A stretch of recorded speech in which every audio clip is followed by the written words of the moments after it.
Уведомление topshirdi deb o'ylaysiz, aslida уведомление topshirilmagan bo'ladi, patentingiz kuyib qoladi. Hozir nima uchun уведомление topshirganman deb o'ylasangiz ham patentingiz kuyib qolishini tushuntirib beraman. Meni ismim Zarnigor, huquqshunosman, profilimga obuna bo'ling, foydali ma'lumotlarni o'tkazib yubormaysiz.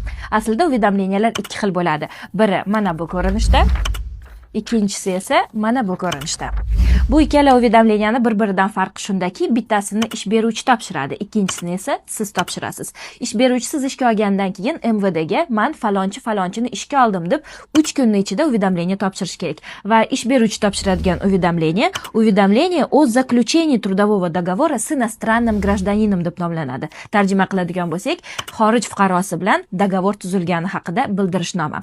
Siz topshiradigan уведомление esa уведомление о предоставлении копии трудового договора deb nomlanadi va siz uni faqat o'zingizni go'suslugingizdan topshirishingiz kerak. Siz topshiradigan уведомление muddati 60 kun. Patentni qo'lga olgan kuningizdan boshlab 60 kun ichida уведомлениeni topshirishingiz kerak.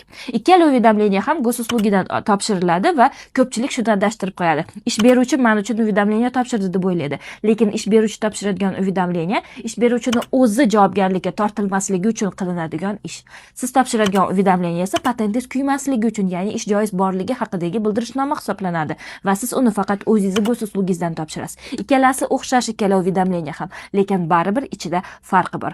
Chunki ish beruvchi siz ishga olgani haqida ma'lumot beradi, siz esa ishga kirganingiz haqida ma'lumot berasiz. Aytib o'tganimdek, уведомлениeni MVDga ham ish beruvchi ham ishchi topshiradi, ya'ni migrant topshiradi. Ish beruvchi 3 kun ichida o'zini go'suslugisidan, ishchi esa 60 kun ichida o'zini go'suslugisidan topshiradi.